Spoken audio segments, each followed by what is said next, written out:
vamos a empezar esta cuarta sesión del ciclo dedicado a las relaciones entre historia y literatura, y lo vamos a hacer hoy con la presencia de Ana Caballé y de Juan Eslava Galán para una sesión dedicada a la historia, las relaciones entre historia, biografía y literatura.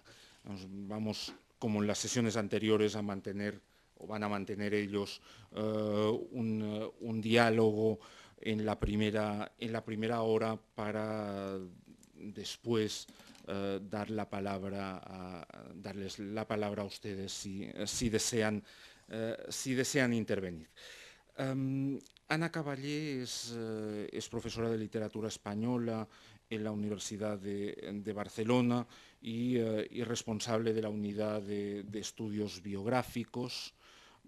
Se ha dedicado a muchos temas, no voy a poder citarlos todos, pues realmente se ha dedicado a muchas cuestiones, pero sobre todo yo diría a la literatura autobiográfica.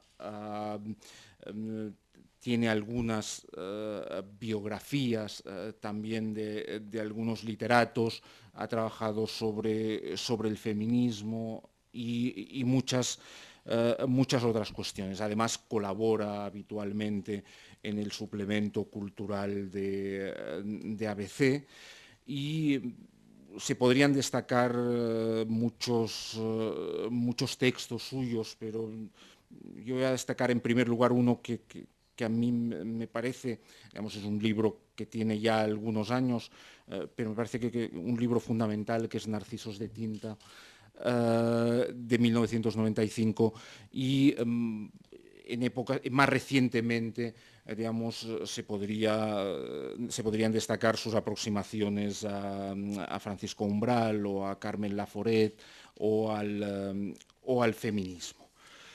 Juan Eslava Galán es doctor en letras y escritor, y ha publicado bastantes libros, muchos libros. El último, que acaba de salir hace muy poco, La Primera Guerra Mundial, contada para escépticos, pero antes de este libro se pueden citar Historia de España contada para escépticos, o Una historia de la guerra civil que no va a gustar a nadie, o Los años del miedo, sobre los años o los lustros primeros de la posguerra, El catolicismo explicado en las ovejas, de la alpargata al 600, o La década que nos dejó sin aliento, o, entre muchos otros, Historia del mundo contada para escépticos. Con ellos dos vamos a hablar hoy de las relaciones entre historia y literatura, introduciendo, digamos, entre la historia y la literatura. Luego hablaremos de dónde la colocamos exactamente, el tema de la biografía. Para empezar, como en las otras sesiones, yo quería pedirles a los dos que nos contaran un poco su posición, o que nos dieran unas ideas generales sobre las relaciones cómo las ven ellos, las relaciones entre historia y literatura. Relaciones también, si ven que hay límites más o menos claros o no, y ese proceso de intersección, contaminación que se ha producido sobre todo en las últimas décadas entre la historia y la literatura. No sé, ¿quién quieres empezar?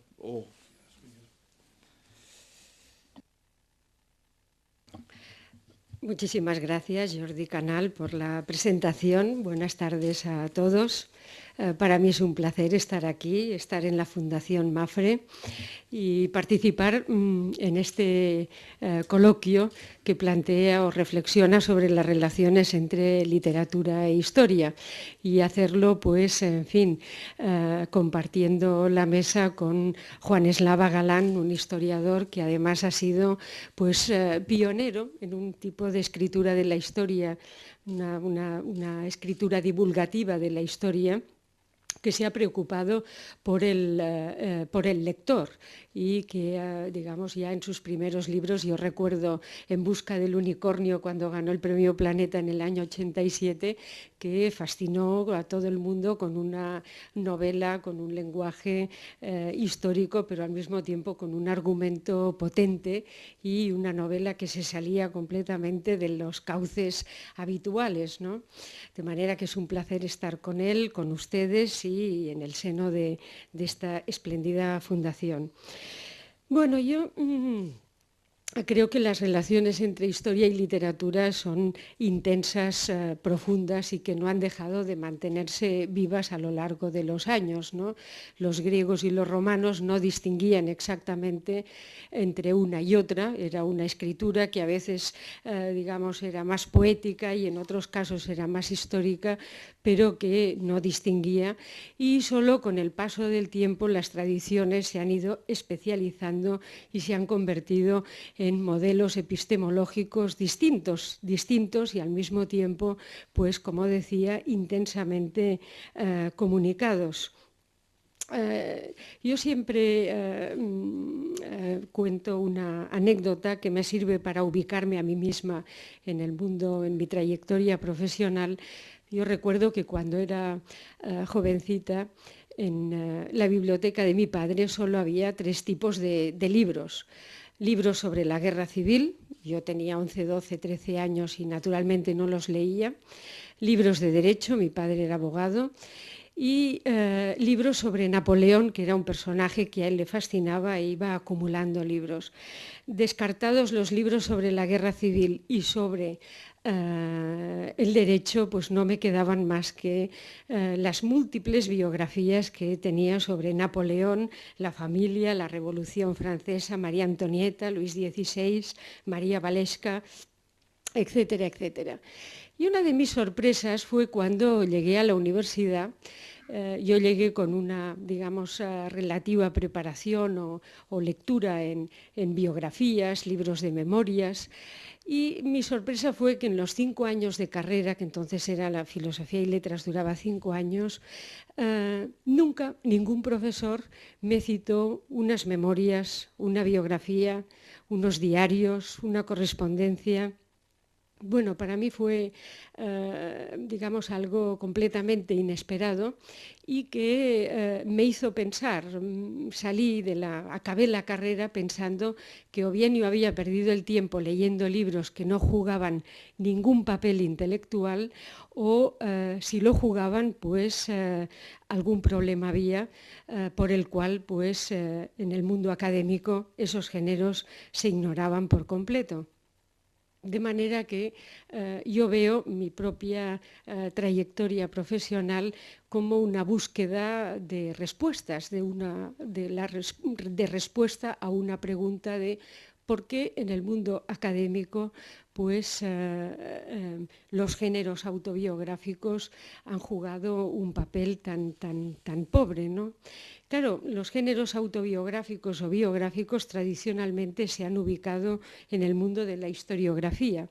Es decir, que cuando yo estudiaba, las relaciones entre literatura e historia en este sentido estaban muy marcadas. Había los géneros tradicionalmente históricos y los textos literarios, ¿no?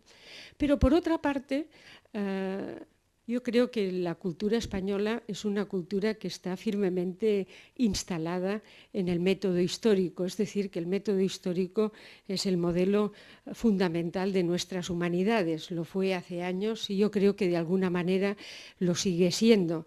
Es decir, que para explicar un acontecimiento o para explicar un texto literario, inevitablemente en el mundo académico acudimos a las coordenadas de espacio y tiempo, ¿no? Es decir, que recurrimos a la historia. Y en este sentido yo creo que el método histórico está en la base más arraigada de nuestras humanidades, de manera que es imposible que nosotros podamos concebir la historia si no es una historia ubicada en un contexto histórico y en unas coordenadas espaciotemporales que, por otra parte, dan sentido a cualquier texto. Es decir, que nos es muy difícil poder dar razón de un texto, de un acontecimiento, de un descubrimiento, sin tener en cuenta pues, un contexto personal y evidentemente un contexto social, cultural, que lo explica y que ayuda a comprenderlo. De manera que en este sentido, yo creo que las relaciones entre literatura e historia son relaciones que depende de los momentos, en fin, tienen una intensidad o tienen otra, pero en cualquier caso no podemos desgajar la una de la otra, puesto que están íntimamente vinculadas, ¿no? Y bueno, esta sería mi posición. Juan, sí. Tienes la palabra. Muchas gracias por estar aquí, esta atenta audiencia, y muchas gracias a Ana, que es una mujer a la que yo acabo de conocer, pero yo la admiraba profundamente, porque creo que al hilo de lo que estamos hablando, yo que conocía Umbral y que he conocido tu libro sobre Umbral, me ha parecido que es un estudio maravilloso que yo tengo entre mis libros casi de cabecera y que recomiendo cálidamente. No digo que ese sea el mejor de tus libros, pero es el que más me ha llegado y siempre tenía mucha ganas de conocerte precisamente a una mujer que había sido capaz de hacer ese espléndido estudio, que no parece ni hecho en la península ibérica. Pues hablando un poco, debo decir que estoy absolutamente de acuerdo con lo que acabas de decir. Yo creo que la historia es una ciencia. Evidentemente todos sabemos que hay un método científico, y que ese método se aplica en la historia, tiene sus propios cauces y evidentemente es una ciencia. Pero al mismo tiempo es una ciencia que adopta la forma de literatura. Se escribe en literatura. Es decir, a lo mejor hace 40 años los libros de historia traían, como ustedes saben, al final un apéndice que era casi matemático de coordenadas y de estudios numéricos y tal, pero sigue siendo que la historia sigue siendo contar algo, y ese contar algo se cuenta con literatura. Obviamente depende de que el historiador sea más o menos hábil, pues puede ser más o menos interesante. Por ejemplo, la Anábasis de Jenofonte podemos leerlo como una novela. Realmente es como una novela y sin embargo es un libro de historia. Las memorias de Churchill, por cierto que le dieron por ese libro de historia o por esos libros de historia le dieron el Premio Nobel de Literatura muy merecidamente, a pesar de que era político, también podemos leerlas con fruición porque es un libro de historia. Y si nos vamos más al lado de la literatura, las memorias de Stefan Zweig, que es más bien literatura, sin embargo podemos leerlo como un libro de historia que toma el pulso a una sociedad. Así es que digamos que no está muy clara la divisoria, o mejor dicho, están imbricados los dos géneros, historia y literatura. Prueba de que están imbricados es que un matemático con método científico o un químico inventa una fórmula y esa fórmula es inamovible durante el tiempo que tarde en desarrollarse. Sin embargo, la historia siempre es movible, por eso, por su categoría de arte. Ya saben ustedes que casi siempre cada generación reescribe la historia que escribió la generación anterior. Es un hecho, ¿no? Muchas veces siguiendo ese proverbio castellano tan simpático que dice al maestro puñalada. Pero en cualquier caso, sabemos todos que se hace, ¿no? Y uno abre un libro de historia y por el tono del libro y casi por el tema del libro puede saber, más o menos puede ubicarlo en qué cuarto de siglo se ha escrito, ¿no? Porque es muy cambiante la historia, afortunadamente. Y entonces ocurre que en un país como este, donde siempre ha adolecido la historia de poco público que la siga, pues desde hace unos 30 años, de pronto nos hemos visto envueltos en un gusto por la historia del público que ha sufrido la historia, la ha sufrido, lo entrecomillo, en la primaria y en el bachillerato, y de pronto, ya de adultos, quieren volver a la historia en forma de novela histórica o en forma de historia más o menos escrita para el gran público, ¿no? Es un fenómeno que podíamos, si os parece, tocar más adelante. Y con esto yo creo que ya está mi intervención. Sí, en esa separación, en esas relaciones entre historia y literatura siempre aparece, digamos, la oposición o la complementariedad de verdad y verosimilitud. Ahí como...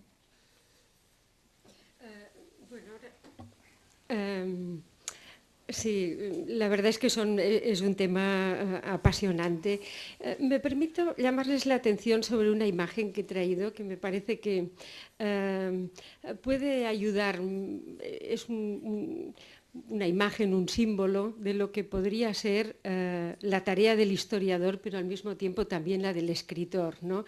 Supongo que lo han reconocido, es un cuadro muy conocido del pintor alemán Caspar David Friedrich, y el cuadro se titula El paseante o el viajero, más que paseante, sobre un mar de niebla. Lo pintó en 1818 y está en un museo de Hamburgo, en el Kunsthalle.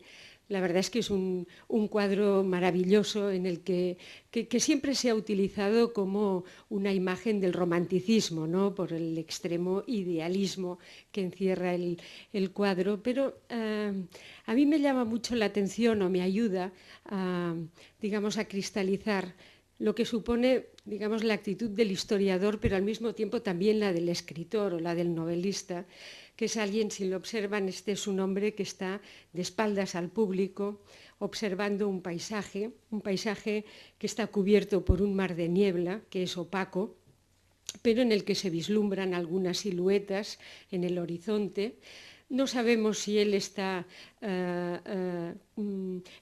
de ánimo de este hombre, porque nos da la espalda, pero en todo caso a mí me parece que el historiador o el novelista, digamos, cuando observan el pasado, que no se puede observar porque no está en ninguna parte, podrían encontrarse en una situación un poco similar, ¿no? El pasado es opaco, no está en ninguna parte, de él no quedan más que algunos restos, lo que algunos historiadores han llamado las estructuras supervivientes del pasado, quedan algunas huellas, y con esas huellas, con esos rastros, pues se recrea el pasado, se reconstruye, se interpreta, se comprende.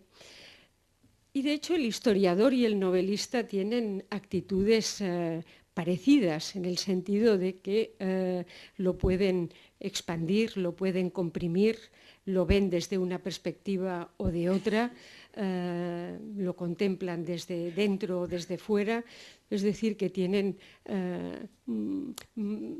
ante el pasado tienen una enorme libertad, con una diferencia, y es que el novelista parte del pasado, digamos, como punto de inspiración para su propia creación literaria, mientras que el historiador se tiene que atenerse a los hechos que ocurrieron, ¿no?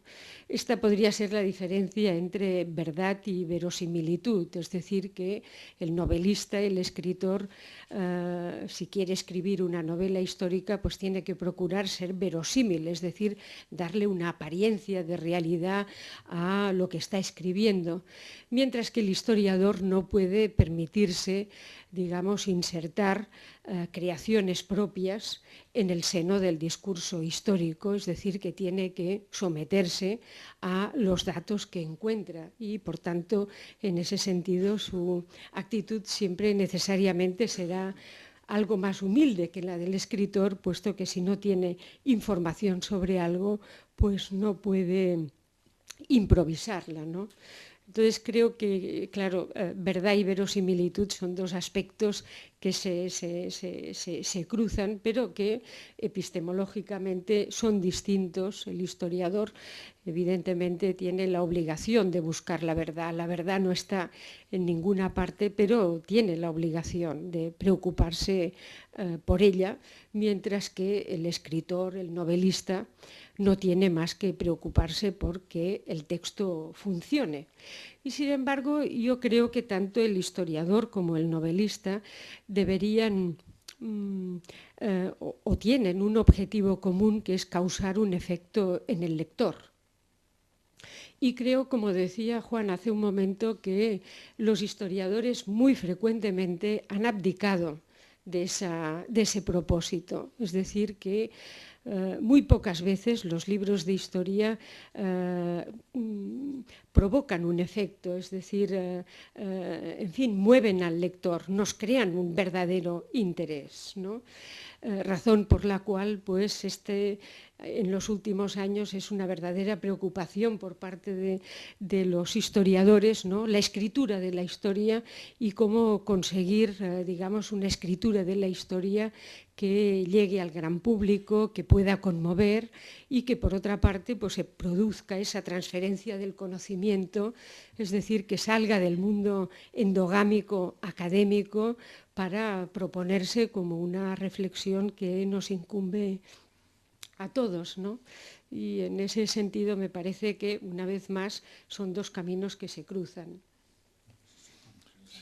Sí, yo añadiría quizá que es un hecho que se da sobre todo en España, no se da en otros países de Europa, que el historiador académico, universitario, no desciende, como a mi juicio debería, no desciende a escribir libros que sean de divulgación. Es decir, da la impresión de que el académico escribe para otros académicos. Y le parece que no sé, se le caen los anillos de escribir una cosa que sea para el gran público o para los niños. Yo he observado, por ejemplo, que hay profesores de Oxford que escriben libros para el gran público y no dejan de ser profesores de gran prestigio, ¿no? Tolkien era profesor en Oxford y escribía novelas. Y bueno, tampoco se le caían los anillos. A un buen amigo mío, que es profesor medievalista en la Universidad de Zaragoza, José Luis Corral, pues sus colegas lo critican porque escribe novelas. Pero claro, él muchas veces se defiende diciendo, bueno, cuando escribo un libro de historia académico hay que juzgarlo como libro de historia escrito por un científico, y cuando escribo una novela hay que juzgarlo como lo que es la novela, una novela histórica, ¿vale? Pero una novela al fin y al cabo es literatura, ¿no? Que por cierto esa literatura no transgrede la historia en absoluto, sino que la complementa de algún modo. Y creo que uno de los deberes que debería tener la Universidad Española es, ya que se mantiene con los impuestos que paga el gran público, evidentemente no una minoría, pues debería devolverle algo al gran público en forma de, bueno, de textos que sean legibles, ¿no? Afortunadamente parece que es ya una tendencia que empieza a abrirse camino, ¿no? Pero, como digo, con gran esfuerzo, porque da la impresión de que eso es rebajarse, ¿no? Y claro, ahí queda un espacio que 4 aprovechados como yo ocupan, obviamente. Esto como los gases, ¿no? Si ustedes no lo hacen, vale, yo me baso en libros que ustedes escriben para escribir libros para el gran público. A ese propósito he traído aquí una cita que, como no me la sé de memoria, tengo que leerla. Luis Pericot, el famoso arqueólogo e historiador, en el prólogo del libro Dioses, tumbas y sabios, un libro de Ceram, como ustedes saben, bueno, era un alemán que escribía con seudónimo, pero que este libro tuvo un gran impacto en el público lector español en los años 50. Pues en el prólogo que él le hace, dice así: el investigador especialista suele mirar con recelo toda intrusión en su campo de trabajo del aficionado, del literato o del reportero. No debe culpársele de este sentimiento receloso.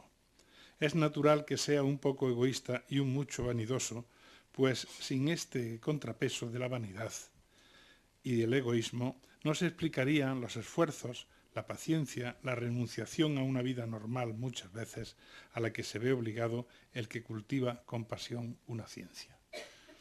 Creo que ahí está un poco expresado la clave de lo que ocurre, de esta lucha interior que puede tener el académico, porque dice, bueno, yo no puedo rebajar estos conocimientos que tengo.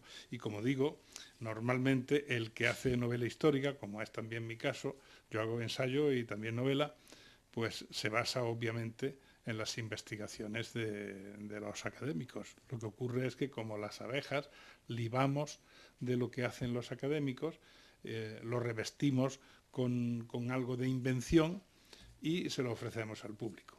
Y ya para terminar, debo decir el peligro que tenemos cuando revestimos algo de invención, ¿no? Pues el gran problema, el gran precipicio al que nos enfrentamos los novelistas históricos es al que se enfrentó ya Flaubert memorablemente cuando hizo Salambó, que para mí, bueno, a lo mejor la primera novela histórica es la Odisea y la Ilíada, pero digamos moderna, Salambó.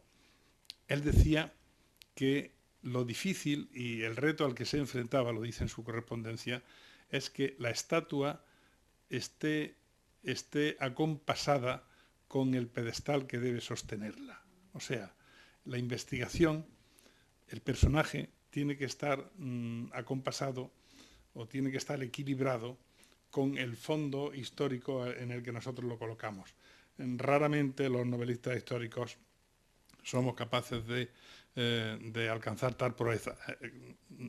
Obviamente nos la proponemos como meta, ¿no? Pero raramente se alcanza.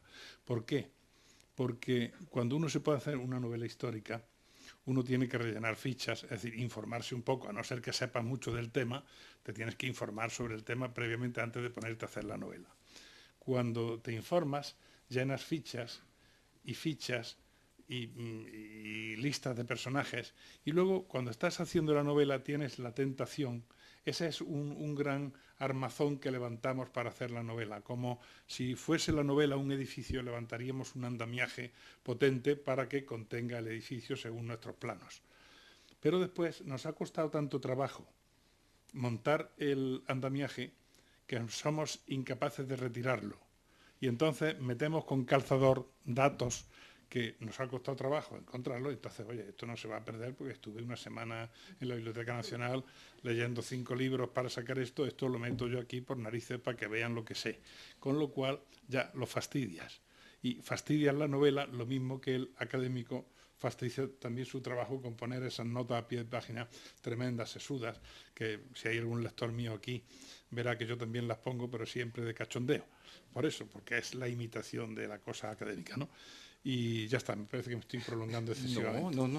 No, la verdad es que los dos introducís o habéis introducido en un momento u otro esa, digamos, de alguna manera esa demanda de historia por parte del público y la incapacidad por parte de los historiadores. Los dos habéis dicho también que en los últimos años la cosa está de alguna manera empezando a cambiar, pero digamos una cierta incapacidad de los historiadores de responder a eso que tú, Juan, llamabas el gusto de la historia, lo que llama John Lukács el hambre de historia.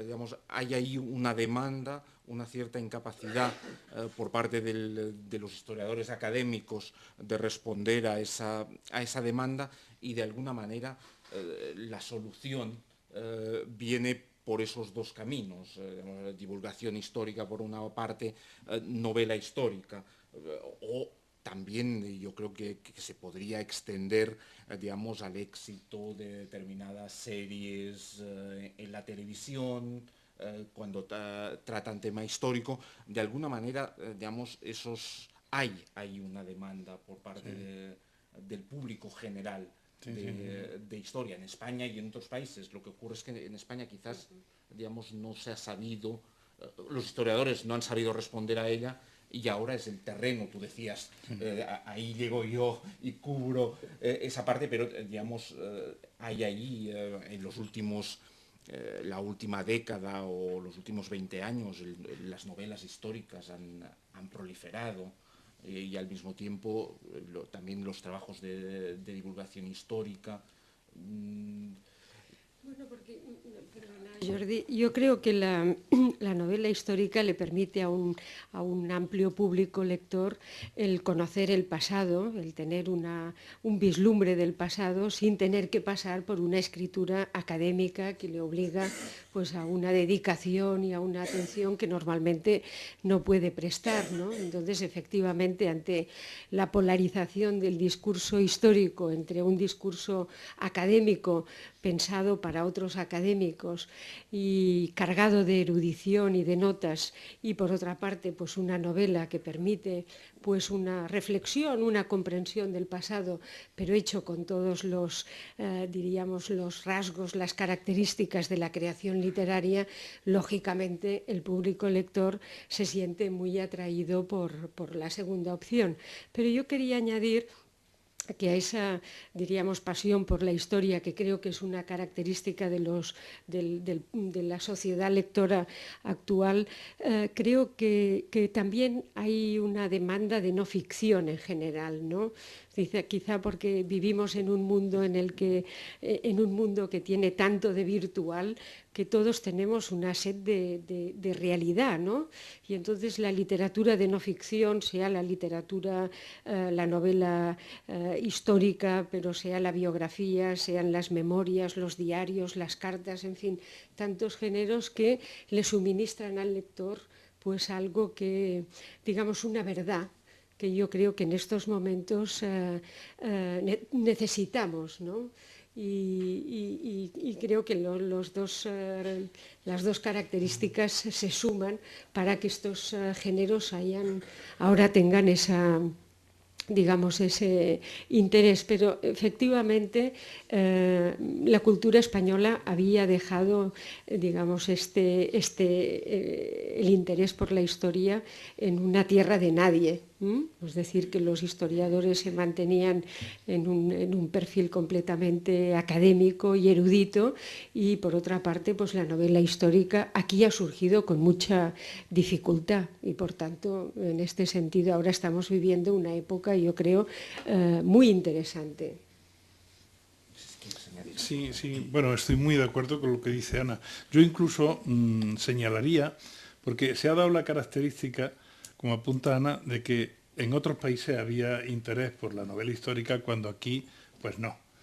Sin embargo, yo creo que ha sido una reacción, después de demasiada novela realista que tuvimos en los años 40 y en los años 50, quizás ya en los 60 la gente de pronto se decanta por la novela histórica, 60, 70, y yo creo que principalmente el punto de partida fue el éxito, un pueblo que ve tanta televisión como el nuestro.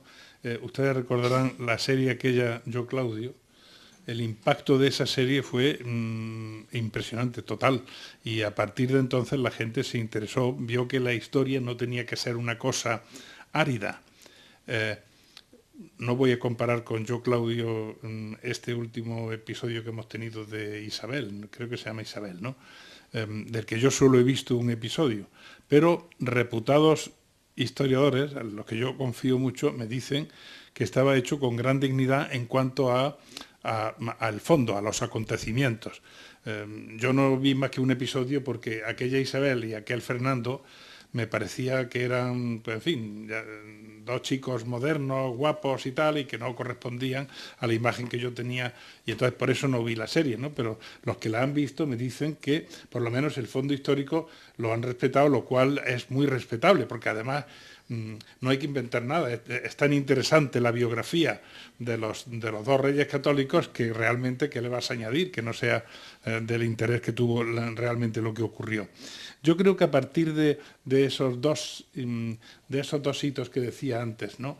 Perdón, decía solo uno, el otro era El nombre de la rosa, que tuvo también un impacto impresionante, incluso una novela donde hay páginas donde hay que ser académico para entenderlas, y cuando habla de las herejías medievales, etcétera, y sin embargo había tal gusto por la cultura ya en el gran público lector que incluso a pesar de esas páginas quizá demasiado enrevesadas de eco. Sin embargo, esta novela irrumpió poderosísimamente y a partir de ahí, bueno, pues lo hemos tenido bastante fácil los novelistas, los que nos dedicamos a la novela histórica.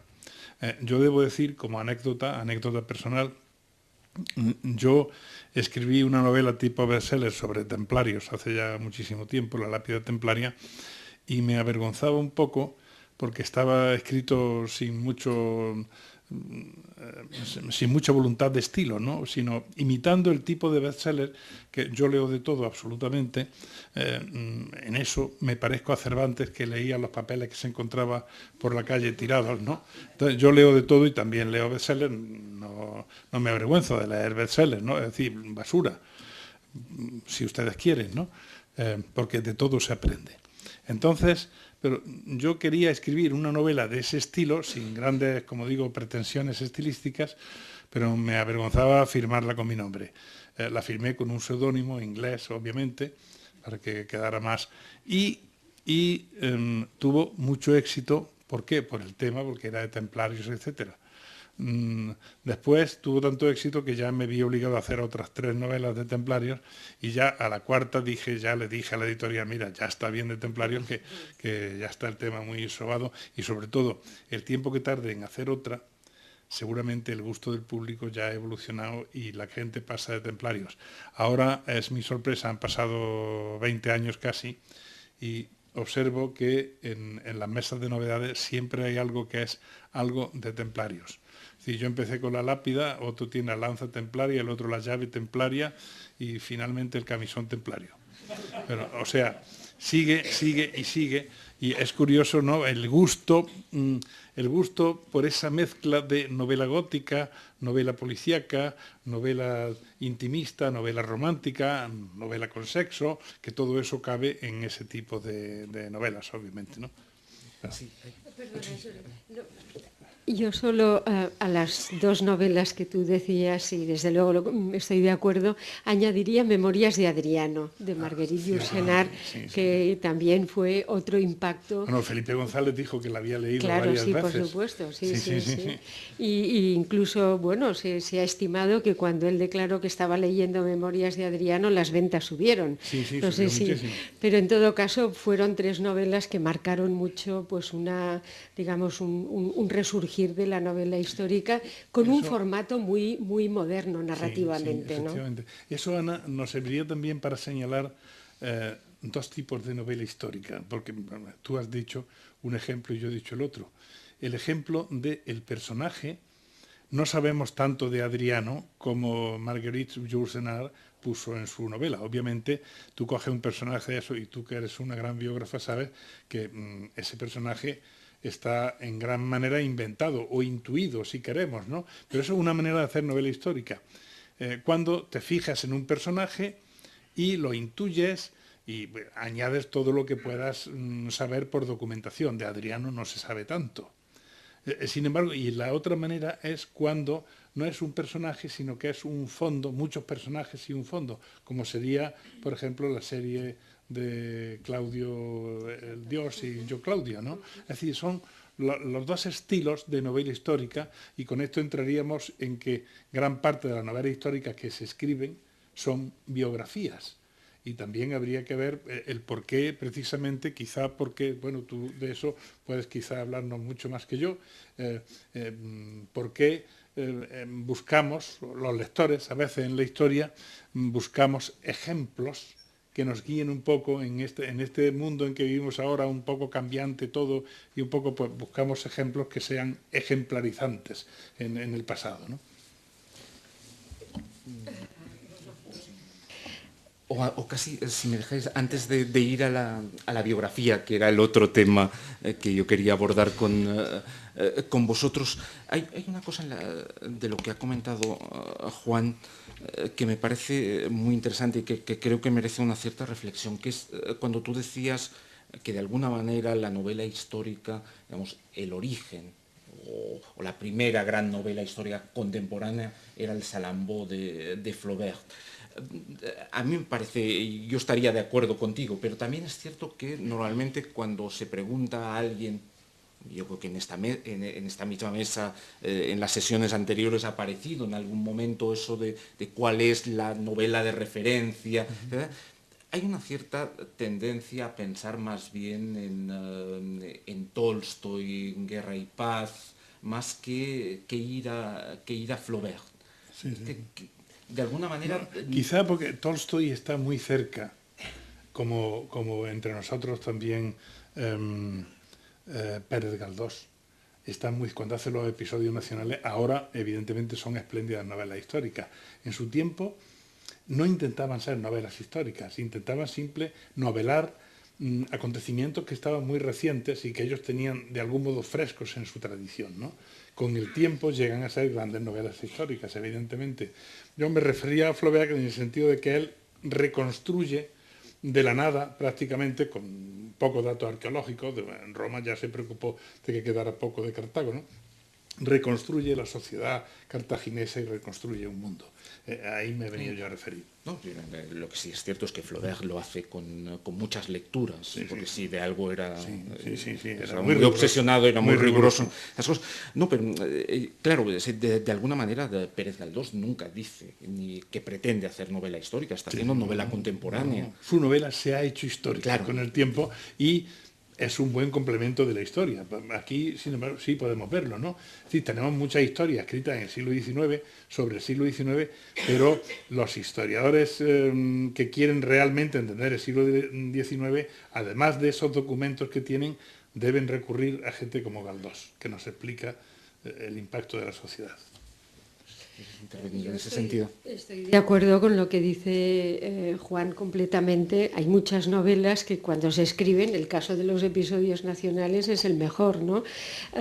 Se escriben, digamos, al hilo casi de los acontecimientos o cuando las fuentes están tan frescas que aquello es una novela del presente y sin embargo con el tiempo pues se transforman en novelas históricas. Y en ese sentido, pues Alambó, claro, ya tenemos a un novelista que actúa un poco como el personaje del cuadro de Friedrich, intentando escrutar un pasado que ya no está en ninguna parte, es decir, que lo tiene que imaginar a partir de lecturas, de rastros que han quedado de la historia, es decir, que el esfuerzo es distinto, ¿no? En este sentido. Pero, por ejemplo, es evidente que si ahora queremos comprender, hacernos una idea de la batalla de Trafalgar o de Isabel II, un buen retrato de Isabel II, pues hay que leer la de los tristes destinos de Pérez Galdós, ¿no? Por ejemplo.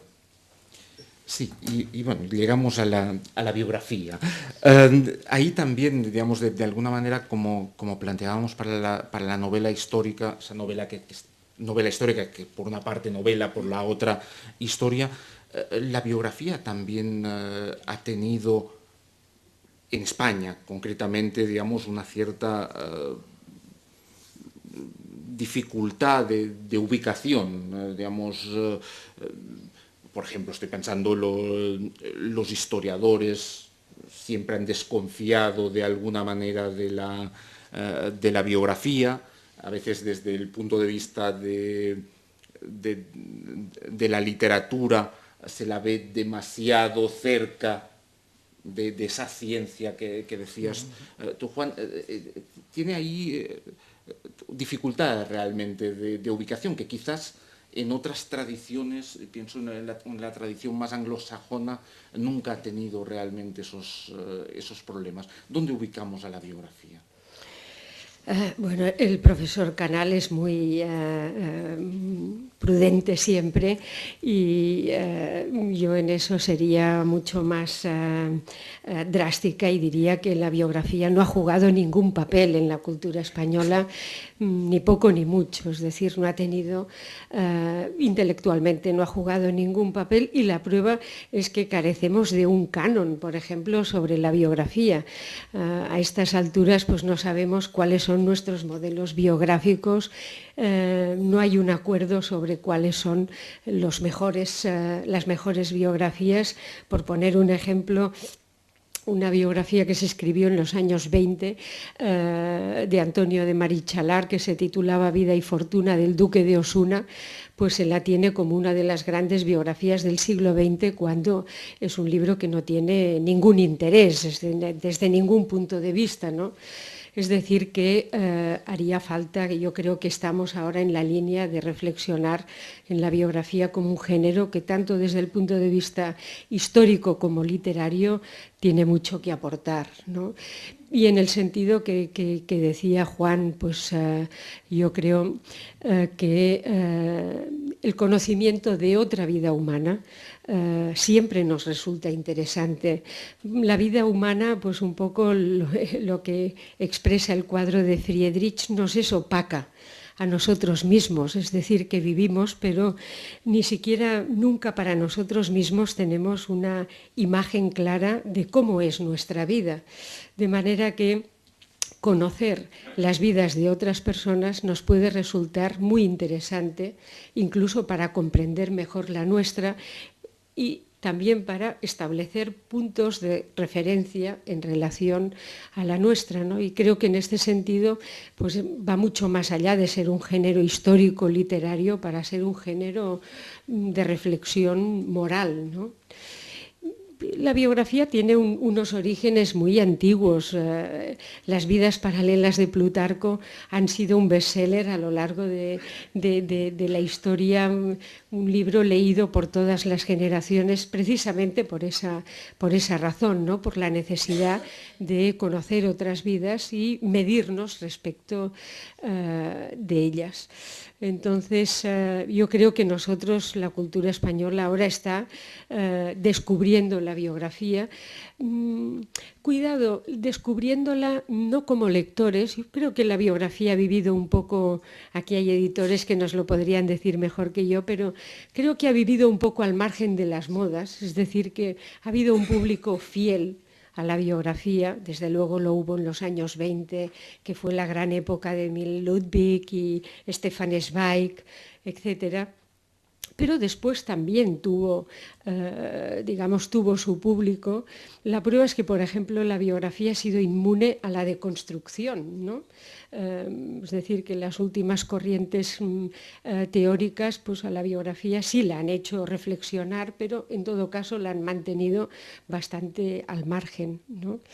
Pero si tuviéramos que encontrar o que pensar en una razón por la que la cultura española ha sido refractaria a la biografía, yo diría que ha sido porque hemos pasado por largas épocas de represión moral, ¿no? La Inquisición, por ejemplo, nosotros en el siglo XVI estábamos en la línea de escribir una buena literatura biográfica, pero la Inquisición la hizo imposible. ¿Cómo vamos a decir la verdad sobre la vida de alguien si realmente, en fin, todo era susceptible de sospecha, ¿no? De manera que yo creo que la Inquisición hizo un flaco favor a la evolución del género. El franquismo, después de unos años 20 en los que la biografía tuvo un momento de despegue, pues con Ortega y Gasset, y el intento de crear una escuela biográfica en España, el franquismo también acabó con él.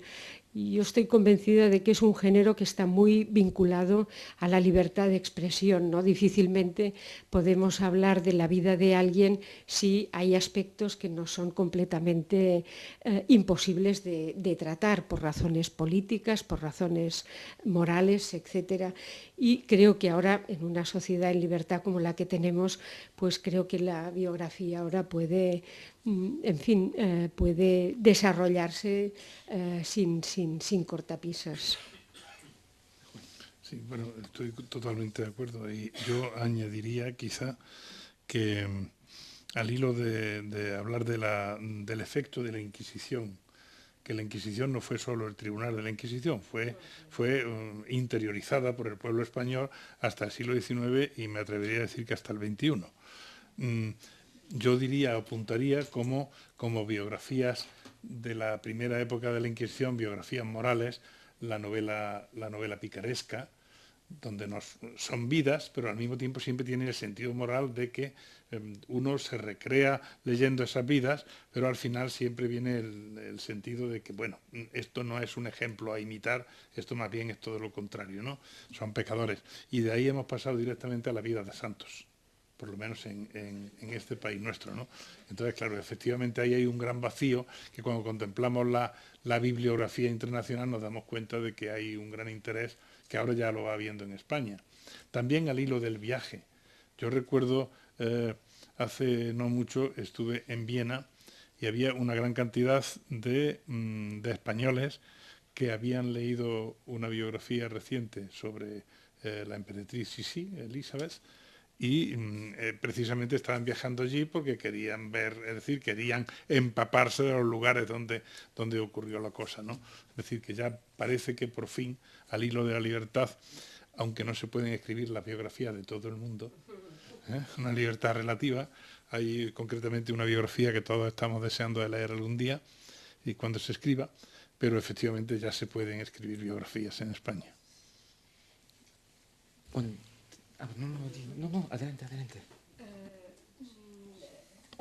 Yo creo que en ese sentido, claro, el siglo XX ha dado respecto a la escritura biográfica un salto cualitativo muy importante, ¿no? Porque, por ejemplo, en el XIX España tenía una escritura biográfica muy modesta, que no llegaba, por ejemplo, a la altura de la anglosajona, pero donde la tradición era, pues, el relato de la vida tenía que ser siempre un relato forzosamente ejemplar, es decir, que todos los secretos se ocultaban bajo la alfombra, ¿no?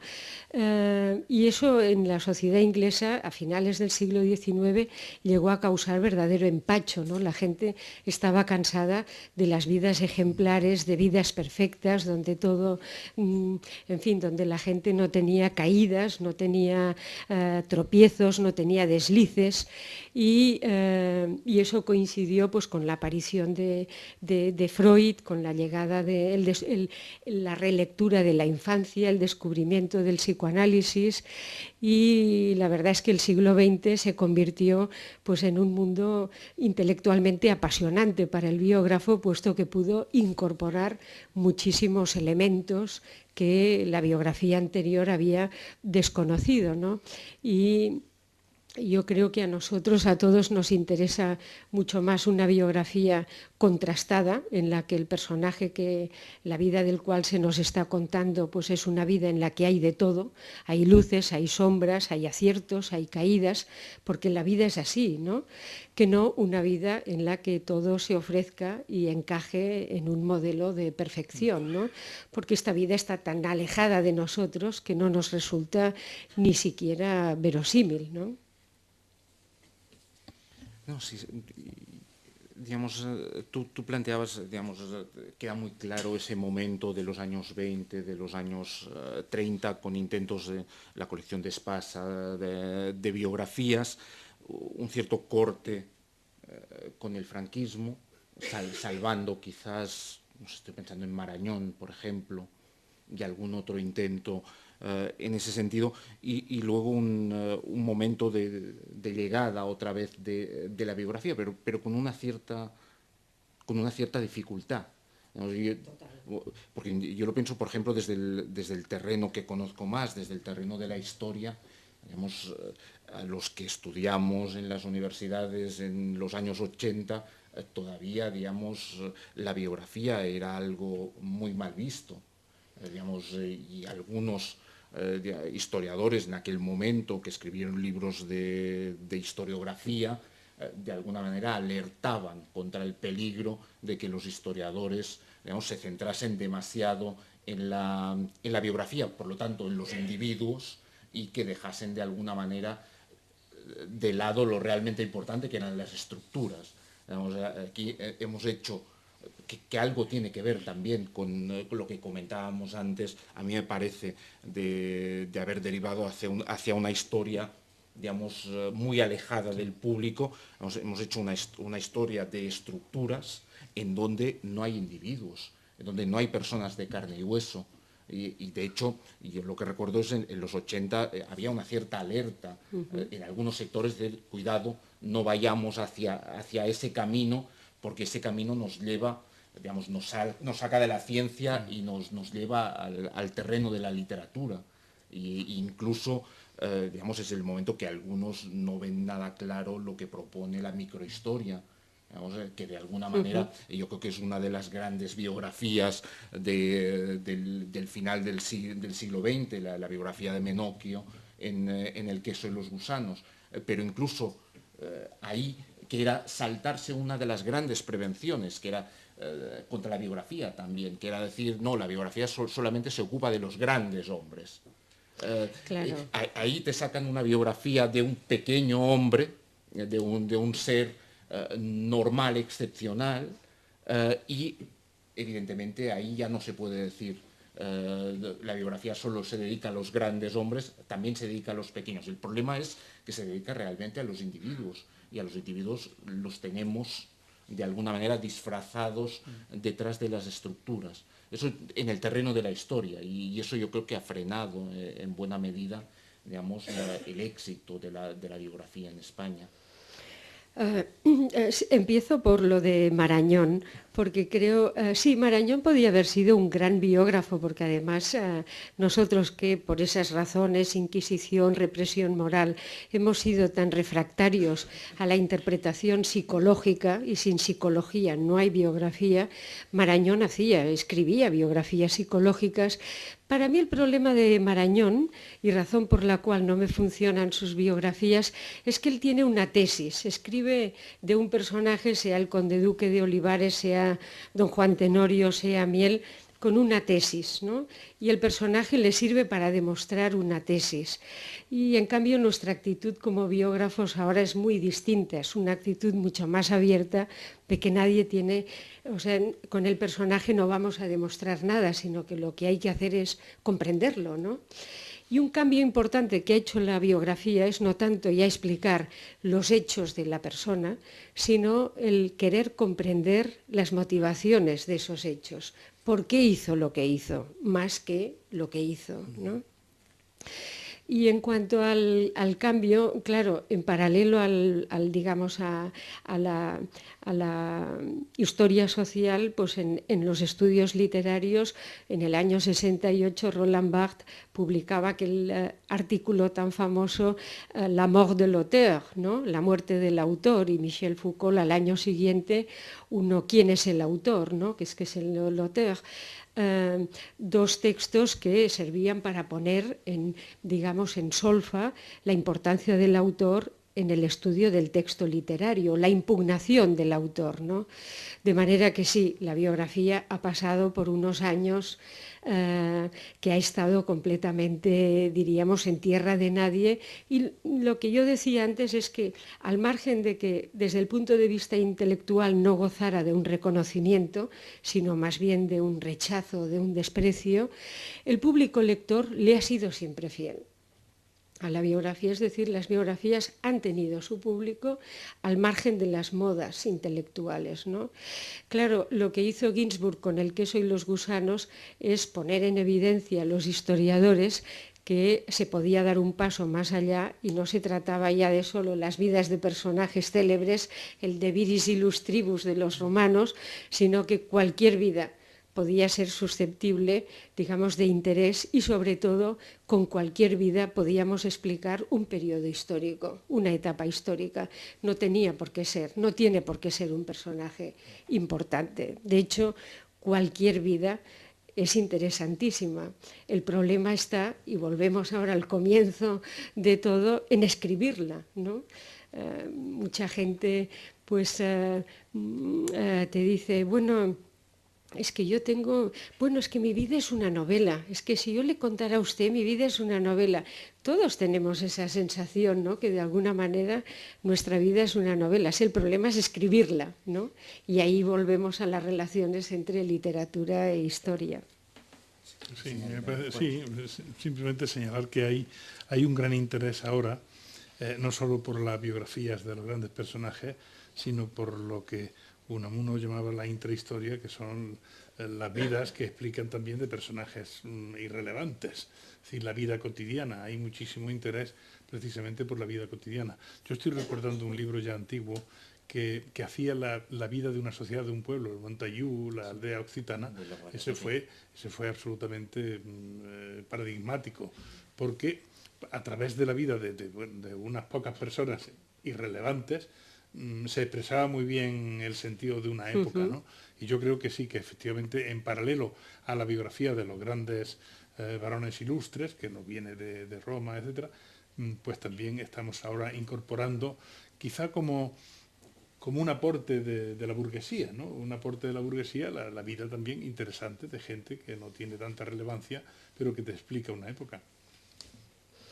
Y por otra parte, digamos que yo entiendo la biografía como una herramienta muy útil para ajustar los personajes al cabo de los años, ¿no? Es decir, por ejemplo, pues un personaje tan odiado en su época como Manuel de Godoy, ¿no? Seguramente el personaje más odiado de la historia de España. Bueno, pues con los años los historiadores se han acercado a la figura de Godoy desde otra perspectiva.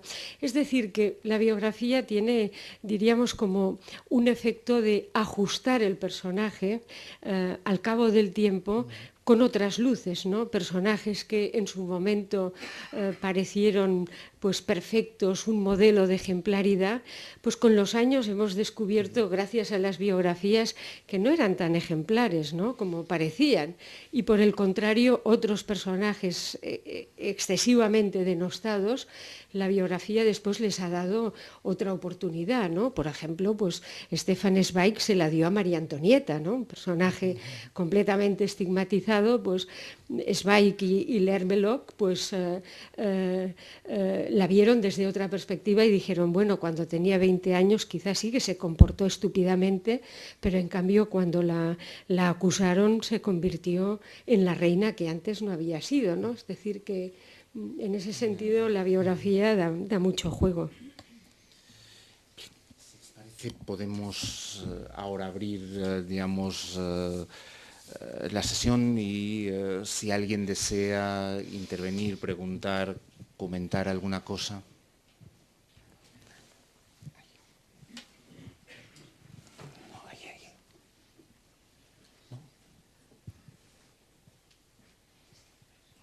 No, era ahí. Ahí es ese. Ah.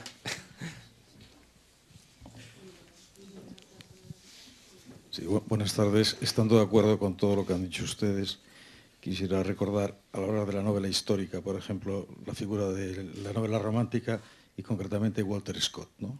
Por ejemplo.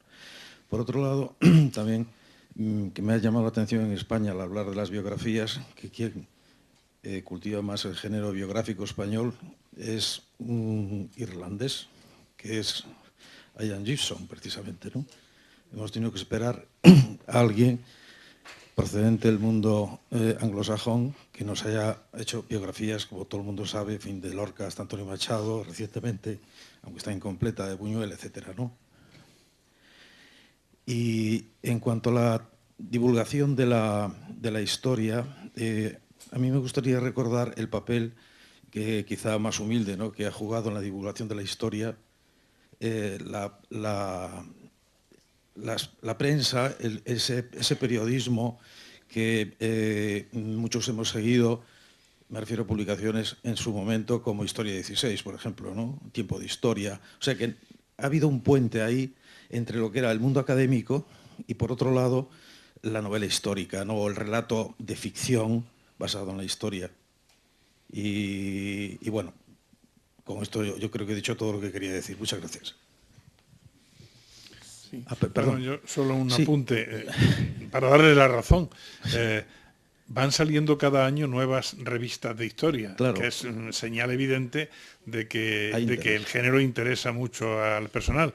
Y también debo señalar un poco, como Ana lo puede explicar mucho mejor que yo, que en esas revistas de historia el género biográfico ocupa un espacio bastante intenso, no solo biografía de vida en total, sino de episodios de vidas, ¿no? Así que completamente de acuerdo.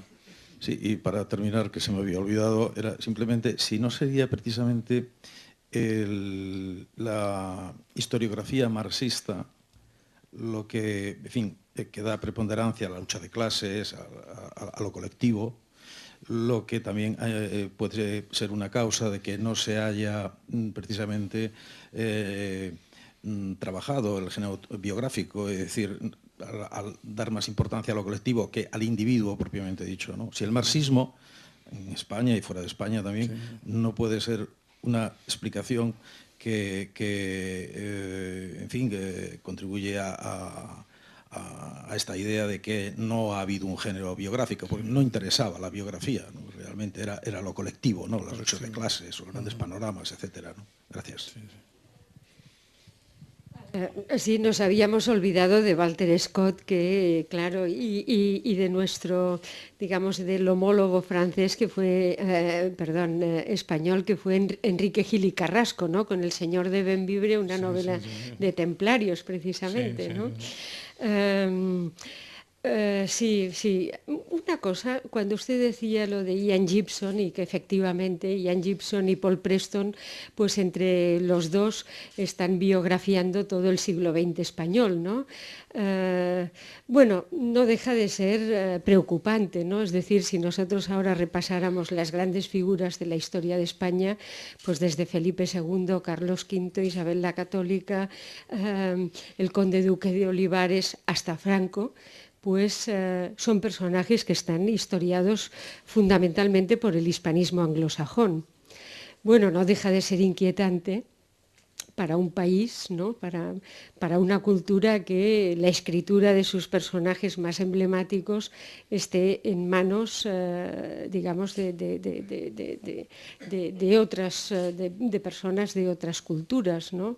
Es decir, que yo creo que nosotros, yo lo he llamado dejación biográfica en algunos artículos, me parece que nosotros hemos hecho una dejación biográfica y hemos consentido tranquilamente que digamos, la historia de España esté explicada por el hispanismo internacional, quizá por una falta de consenso entre nosotros sobre los grandes personajes, ¿no? Y en este sentido yo creo que ahora en los últimos años hay una recuperación o un intento por digamos, por ser mayores de edad y poder escribir pues nuestras propias biografías, pero no deja de ser paradójico que un personaje tan nuestro como Francisco Franco, ¿no? Pues el biógrafo más representativo sea Paul Preston, ¿no? Es decir, que creo que en este sentido nosotros tenemos todavía algo que decir.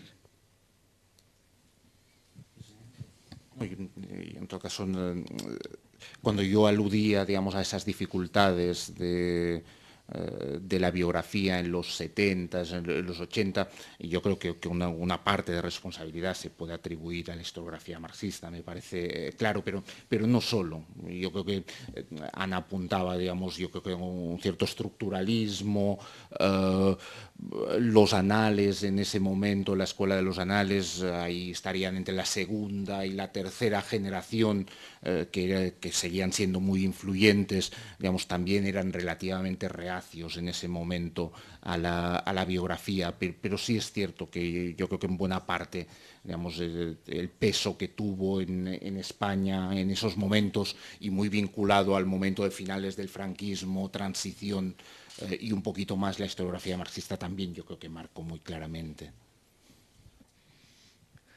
Sí, yo quería preguntarles también sobre cómo conviven con la tecnología y con Internet especialmente. Entonces, yo recuerdo que esa cosa que dicen, para poder entender el presente tienes que mirar la historia, y entonces hay tantas maneras de mirar la historia. Entonces, ahora que realmente tú entras en la web y hay 100.000 versiones del mismo periodo, con revisiones, donde puedes ir de lo que decíais, del personaje más anodino dentro de la historia al superpersonaje, y yo particularmente estoy perdido. Dice, no, tienes que mirar la historia para llegar al presente. ¿Qué historia? Y me pasa igual con las biografías. Quiero decir, que tengo que ir a Wikipedia y después me voy a la biografía que hace Ian Gibson, y de todos estos acontecimientos que pasan en las biografías, ¿con qué me quedo? Porque yo sinceramente estoy perdido, absolutamente perdido. Bueno, usted plantea, en fin, un problema esencial, que es un problema también del siglo XX, ¿no? Creo que el físico, el que escribió el principio de la incertidumbre, es decir, el que nos demostró que la cosa observada está modificada por el que la observa, y con eso pues nace, diríamos, o comprendemos todos la relatividad, pues es digamos una óptica que nos ha determinado completamente. Ahora sabemos que la verdad no existe, ¿no? Es decir, que no hay una versión unívoca de un personaje, que todo es muy relativo. Dicho esto, yo creo que, en fin, tenemos que aprender a movernos en un mundo de incertidumbres y, por ejemplo, aunque no podamos tener digamos, la verdad sobre un personaje, sobre Godoy, sobre Cleopatra o sobre quien sea, pero sí que podemos pensar en que lo que se acerca es el consenso mayoritario. Es decir, cuando hay un consenso mayoritario sobre un personaje, sobre una interpretación, sobre un hecho, creo que en ese sentido esto es lo más próximo a la objetividad sobre aquello que estamos estudiando. Quizá esa sería una guía para moverse, ¿no? El hecho de siempre buscar el consenso, es decir, el máximo de acuerdo, ¿no?, a la hora de considerar un personaje o un acontecimiento. Pero tiene usted mucha razón en que también, por otra parte, la historia, y eso no lo hemos comentado, se ha convertido en un enfrentamiento o en un conflicto ideológico, ¿no? De manera que los acontecimientos y los personajes, digamos que son utilizados en función de unos intereses ideológicos, y eso naturalmente le hace perder mucha credibilidad al discurso histórico, en mi opinión, ¿eh? No, simplemente, para navegar por Internet, yo creo que hay que partir siempre de un cierto conocimiento propio del tema sobre el que va a indagar, porque de lo contrario está uno a merced de tantas contrarias opiniones, y si no sabe dónde está, digamos, la autoridad, es muy difícil. Internet es un mundo donde todo el mundo, como sabemos, cuelga lo que le parece, y por lo tanto yo solo me atrevo a navegar por Internet, bueno, si tengo que buscar la fecha de la muerte de Leonardo da Vinci, pues más o menos es raro que me equivoque, ¿no? Es decir, suele estar acertado, ¿no? Pero si hay que buscar opiniones, es mejor partir de un cierto conocimiento del asunto antes que aventurarte en ese mare magnum que hay en Internet. Buenas tardes. Un momentito. Solo quería añadir que, por otra parte, el contraste es maravilloso, ¿no? Yo estoy ahora intentando escribir una biografía del primer conde de Güell, un personaje sobre el que hay una aburrida unanimidad. En fin, los pocos textos que he encontrado biográficos sobre él, pues en fin, lo elogian exageradamente. Yo necesito el contraste, me gustaría encontrar algo en alguna parte que señalara, pues, en fin, en algo se debía equivocar este hombre, algo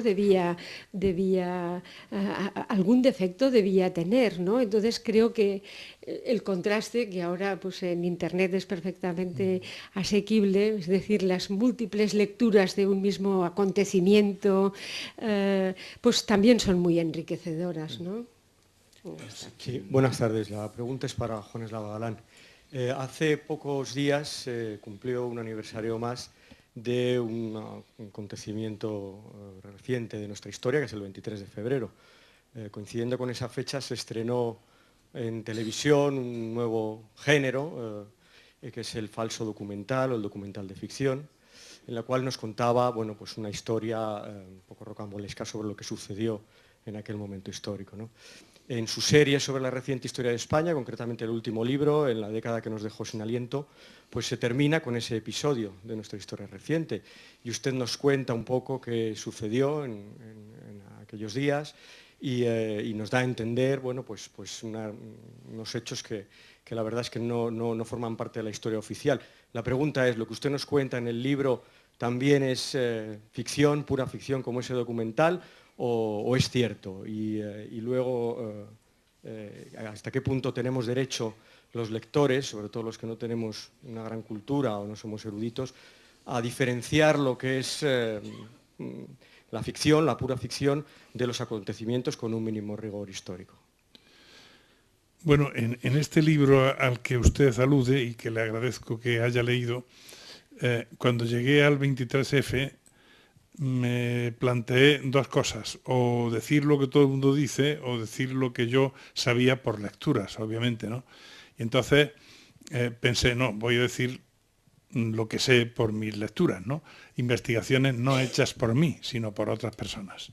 Entonces, como tampoco soy un suicida, habrá visto que ese capítulo es, el capítulo principal es una conversación entre los dos leones que hay en la puerta del Congreso, que el pueblo madrileño, aquí habrá alguien que lo sepa, llama Benavides y Malospelos.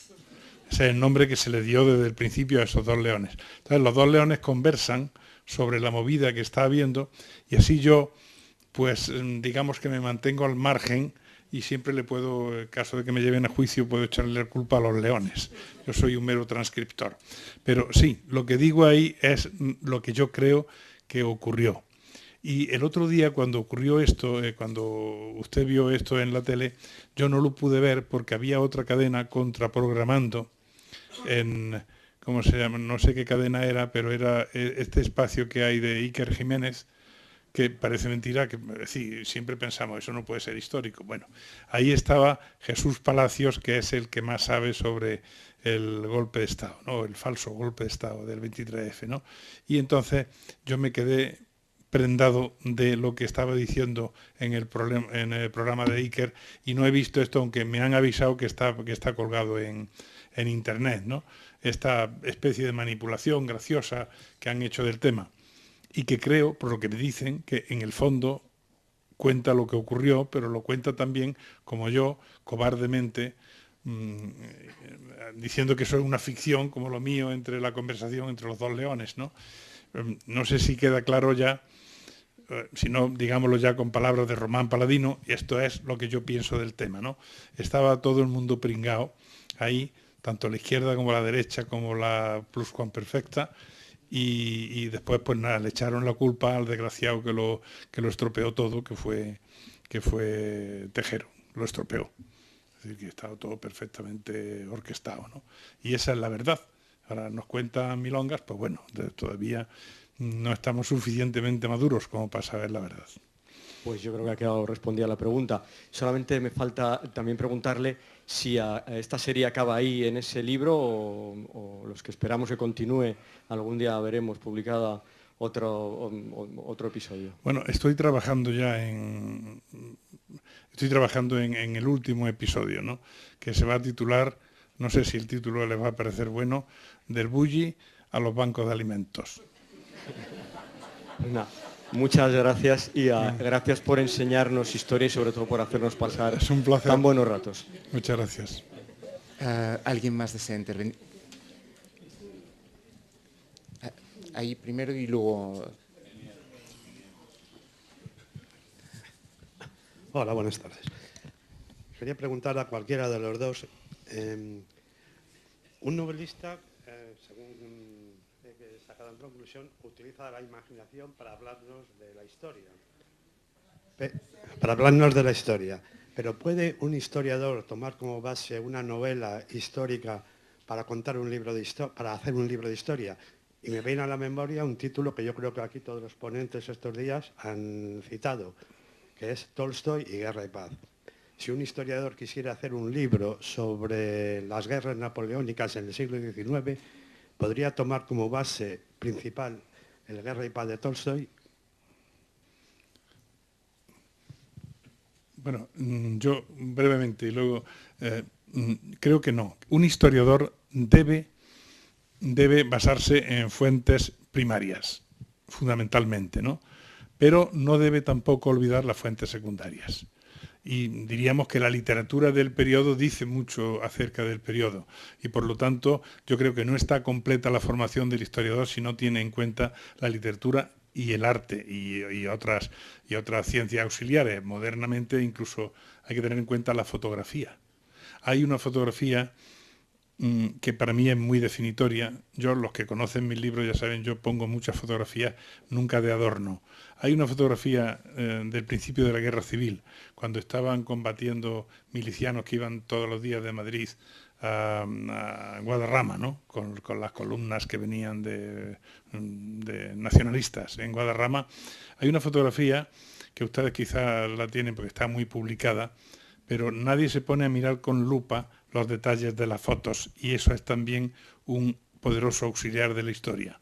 Están los milicianos posando, obviamente, porque el fotógrafo está en la parte donde recibiría los tiros si fuese un momento de peligro, ¿no? Están todos posando con los fusiles, alguno con una pistolita pequeña, que ya sabe que tiene un alcance de 10 o 12 metros, por lo tanto no es tampoco un arma, y finalmente hay un mozalbete, un mocoso de 14 o 15 años, que lo han llevado como de excursión, y que como no tiene con qué apuntar, está apuntando con el dedo, ¿no? Entonces, cuando uno ve ese cuadro, ¿no? O ve, por ejemplo, a los milicianos, la columna de milicianos que sale de Barcelona para conquistar Zaragoza, y ves que han puesto en los camiones, han puesto colchones, hasta 2 colchones superpuestos, y ese es el parapeto que tienen, uno claramente dice, estos tíos van a perder la guerra. Solo con ver esas 2 fotos, estos pierden la guerra. Pues esto venía a pelo de que hay muchas ciencias auxiliares de la historia y un historiador nunca debe renunciar a ninguna de ellas. Perdón. Yo me sumo a lo que dice Juan, completamente de acuerdo, y creo que la diferencia entre una buena biografía, un buen libro de historia y otro que no lo es el manejo de las fuentes. Es decir, que las fuentes primarias son absolutamente imprescindibles. Ahora bien, claro, la novela de la época ayuda muchísimo a comprender pues, los pequeños detalles que los documentos no proporcionan, ¿no? sobre el tiempo. O sea que efectivamente cualquier cosa es buena para que el historiador se empape de la época, pero en fin, las fuentes primarias, los documentos son los que marcan el camino. Hola, buenas tardes. Enhorabuena a los dos. La pregunta es, yo ante todo historia y rigor, ante todo. ¿El novelista se puede convertir en historiador y el historiador se puede volver novelista? Nada más.